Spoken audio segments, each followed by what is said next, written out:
இன்றைய முதல் வாசகம் திருவழிபாடு நூலிலிருந்த வாசகம் அதிகாரம் 21 வசனம் 9 முதல் 14 முடிய. சகோதர சகோதரிகளே, 7 வானதூதர்கள் ஒருவர் வந்து, வா, ஆட்டுக்குட்டி மணந்து கொண்ட மணமகளை உனக்கு காட்டுவேன் என்று என்னிடம் கூறினார். தூய ஆவி என்னை ஆட்கொள்ளவே அந்த வானதூதர் ஒரு பெரிய உயர்ந்த மலைக்கு என்னை கொண்டு சென்றார். திருநகரான எருசலேம் கடவுளிடமிருந்து விண்ணகத்தை விட்டு இறங்கி வருவதை எனக்கு காட்டினார். அதில் கடவுளின் மாட்சி விளங்கிற்று. விலையுயர்ந்த கல் போன்றும் படிகக்கல் போன்றும் அதன் ஒளி பளிங்கென துளங்கியது.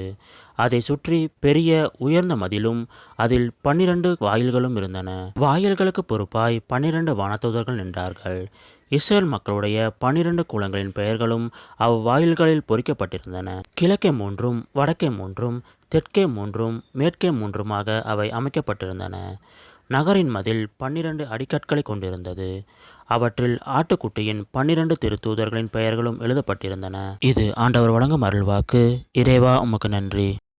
இன்றைய நற்செய்தி புனித யோவான் எழுதிய நற்செய்தியிலிருந்த வாசகம் அதிகாரம் 1 வசனம் 45 முதல் 51 முடிய. அக்காலத்தில் பிலிப்பு நத்தனியாலை போய் பார்த்து, இறைவாக்கினர்களும் திருச்சட்ட நூலில் மோசேயும் குறிப்பிட்டுள்ளவரை நாங்கள் கண்டு கொண்டோம். நாசரேத்தை சேர்ந்த யோசேப்பின் மகன் இயேசுவே அவர் என்றார். அதற்கு நத்தானியேல், நாசரேத்திலிருந்து நல்லது எதுவும் வர முடியுமோ என்று கேட்டார். பிலிப்பு அவரிடம், வந்து பாரும் என்று கூறினார். நத்தானியேல் தம்மிடம் வருவதை இயேசு கண்டு, இவர் உண்மையான இஸ்ரேலர், கபடற்றவர் என்று அவரை குறித்து கூறினார். நத்தானியேல், என்னை உமக்கு எப்படி தெரியும் என்று அவரிடம் கேட்டார். இயேசு, பிலிப்பு உம்மை கூப்பிடுவதற்கு முன்பு நீர் அத்திமரத்தின் கீழ் இருந்தபோதே நான் உம்மை கண்டேன் என்று பதிலளித்தார். நத்தானியேல் அவரை பார்த்து, ரபி, நீர் இறைமகன், நீரே இஸ்ரேல் மக்களின் அரசர் என்றார்.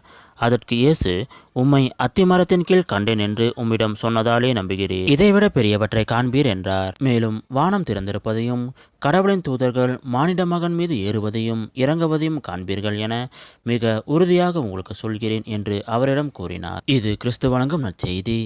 கிறிஸ்துவே, உமக்கு புகழ்.